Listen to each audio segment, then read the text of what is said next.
First, they're asking a very simple question. 24 people dead. Your Excellency, do you have blood on your hands?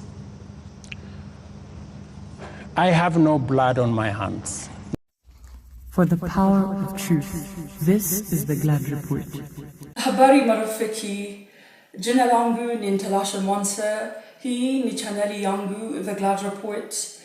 Yes, welcome to The Glad Report.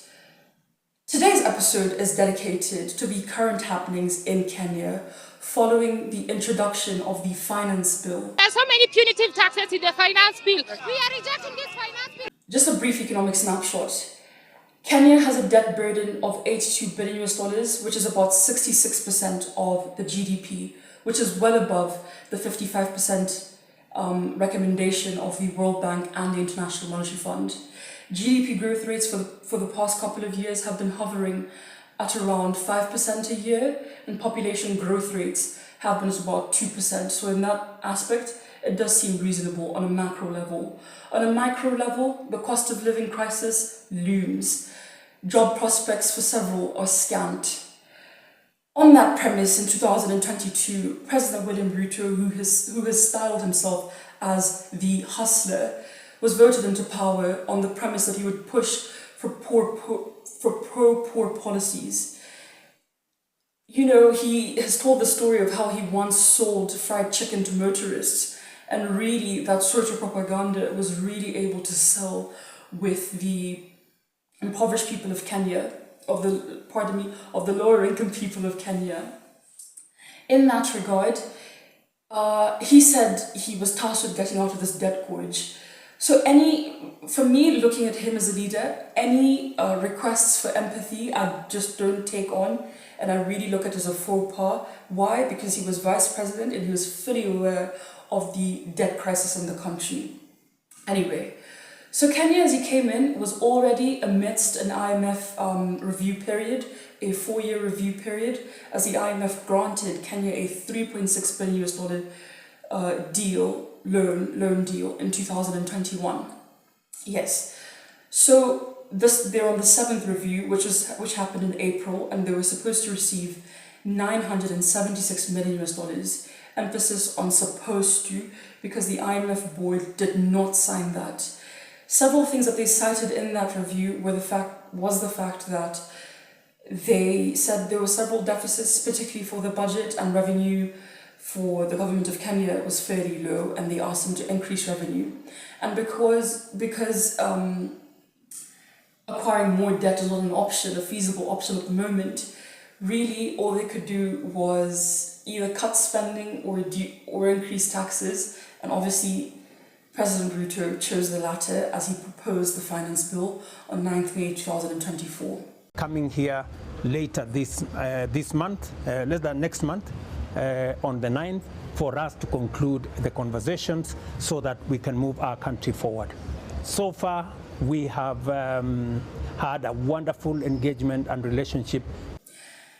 In introducing this bill, there were a range of contentious matters, some of them being that they were to increase the bread tax to about 16%, also increase the cooking oil levy to about 25%, vehicle ownership annual tax rate would be 2.5% introduction of, then an eco-levy as well, which was going to increase the prices of diapers and sanitary products.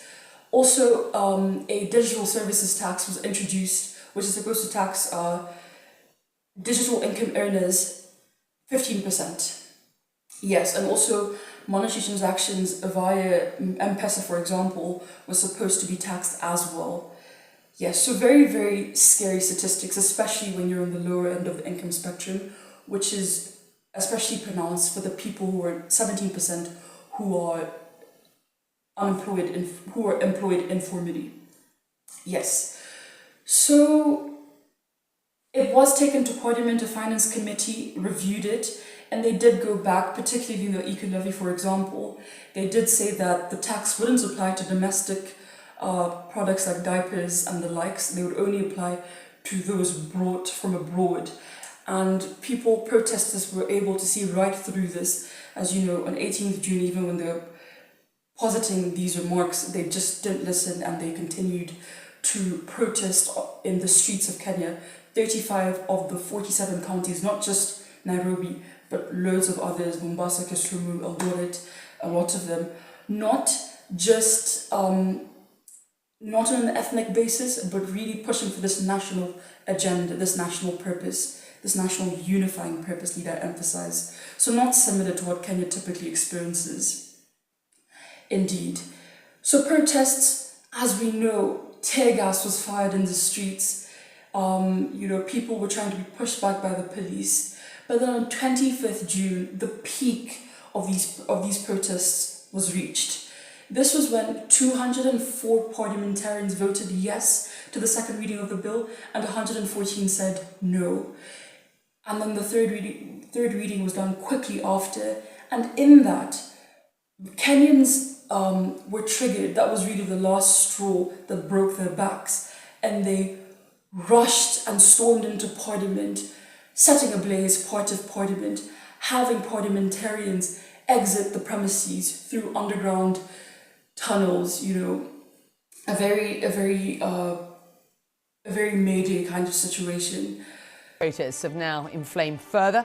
We are learning that lawmakers in Kenya's parliament, which is on fire, have been forced to escape through an underground channel after protesters got inside the parliament building. That is according to CNN affiliate NTV Kenya. And our CNN team on the scene reported seeing at least 2 bodies lying on the ground after police fired live rounds at protesters earlier, they said. Well, police also used tear gas in a live interview with Barack Obama's half-sister, who is an activist. She was speaking to Larry Madowo. Have a listen. I'm here because look at what's happening. Young Kenyans are demonstrating for their rights. They're demonstrating with flags and banners. I can't even see anymore. They're being tear gassed. They're being And several people did say they didn't want it to become violent, but they just wanted to be heard. But in their storming into Parliament, the police were given instructions to start to fire live ammunition, and shortly after, the militia joined in too. As a result, 27 people have been pronounced dead, and we are still counting, listening out for the final death toll, 27 as reported by Al Jazeera. Also, what made it a little even more disheartening is the fact that President William Ruto, the evening of, he said that those acts were really treasonous and rather criminal.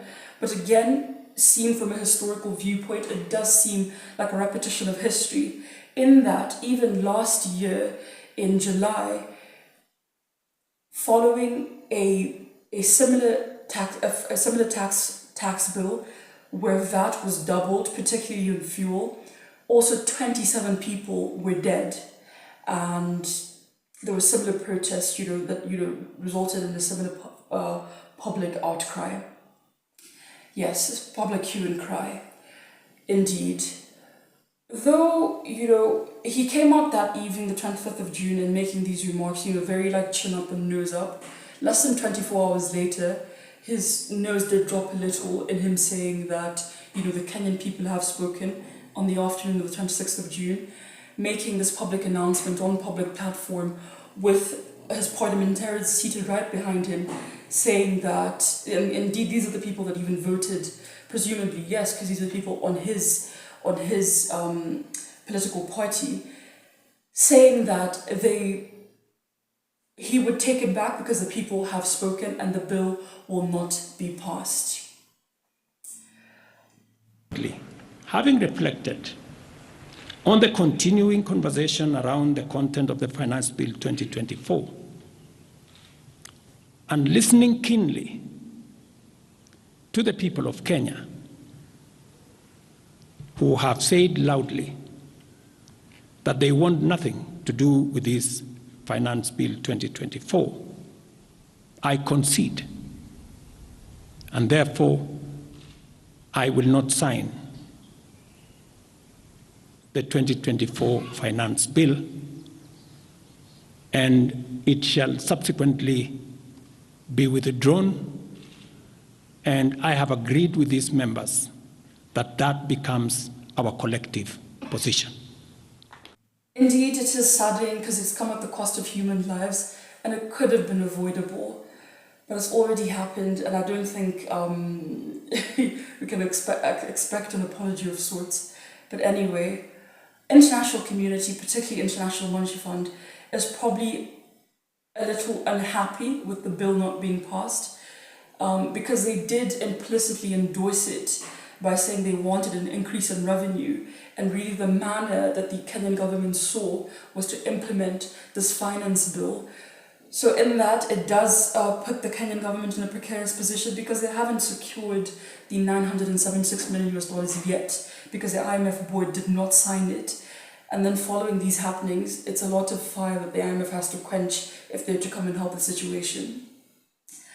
Yeah, and also just like the current status quo of the Kenyan people, the Kenyan psyche, there is unhappiness that pervades a lot of them, which is very troubling for a politician because he does have to pander to the will, especially for the upcoming elections in 2027. So he does have a bit of time to basically, try and quench the fires, but people have started to chant, Ruto must go, Ruto must go, and people did threaten to go and storm the presidential palace, though the protests and the groupings were rather scant and even patchy, and people didn't group up as they wanted to. I think after the live ammunition was fired, people have been, shaken a little. Indeed. So it is like a very, very saddening time. And I think what triggered the people even more is the fact they just don't believe that even if they were to comply with these new tax increases, they wouldn't actually benefit because the government has been, classified as shoddy. People have called it corrupt, especially under President Ruto, and they just don't think he's an honest character, unfortunately. So they just don't want to place their trust in him once more from the looks of things. But indeed, only time will tell as to whether this hustler can actually manage to, hustle up some more confidence from the people. Asanteni sana, thank you very much indeed. I'm glad with the report. Thank you, Your Excellency. The hashtag out there is Ruto must go. Doesn't need much interpretation, does it? Protesters want you out of office. How do you respond to that? Everybody is entitled to their opinion. I have a job to do. We are a country of rules. We are a constitutional democracy and citizens, because we all enjoy the freedom of speech, freedom of thought. Citizens are free to engage in discourse that they want to, but that is what it is. Those are the fruits and signs of a democracy. But this is no ordinary discourse, Mr. President. Over 20 people are dead. 39 are missing through state-driven abductions. And first, they're asking a very simple question. 24 people dead. Your Excellency, do you have blood on your hands? I have no blood on my hands. 19 people, to the record that I have from the security agencies, are dead. Very unfortunate. As a democracy, that should not be part of our conversation. 2.4 billion of property has been destroyed. The Office of the Chief Justice has been burnt. City Hall has been burnt. Parliament has been burnt. That is the situation. Let's turn lives. Let's turn lives, Your Excellency. 19 let's people turn lives, dead. Your Excellency. We have 19 I said people 24. dead. You said 19. Let's stay on lives. And number two, Your Excellency. on abductions. Your Excellency, let's stay on lives. There are people who are burying their children, whether they're 19 or 24, and they're watching now, and they want to see how you feel about the deaths. Give us your feelings, Your Excellency. Let me tell you. And we could give examples, Your Excellency. There is a 12-year-old boy, Kennedy Onyango from Rongai, whose mother narrated how his boy was basically just going to get books for his schoolwork. There is Rex Masai, who was shot in the middle of the street in Nairobi. And these are real human beings. Don't you feel a sense of responsibility for what is going on in the country? Let me tell you the following. Any life that is lost is something that must bother anybody, beginning with myself. And it is the reason why I have told you that when I came into office, I said three things. Number one, I said there will be no extrajudicial killing in Kenya. That's number one. And I have made sure that there is no extrajudicial killing in Kenya. That's number one. Number two, when I came into office, I said I want an independent police service. And I did sign the necessary instruments so that the police does not need permission, does not need authority, and does not report to the office of the president. The police operational, financial independence, I have made sure that the police don't have to ask me, don't ask anybody. They operate independently. And number four, it is true that children got into situations that they became victims of the demonstrations. What started to all of us, and I have spoken about it, I have said, the young people who have stepped forward to engage in the political discourse of their country in a peaceful manner, tribeless, are a welcome development in Kenya. That I said. But let me also say the following. These great young people who have stepped forward to prosecute their agenda, the affairs of the country, I am certain that they did not ban parliament.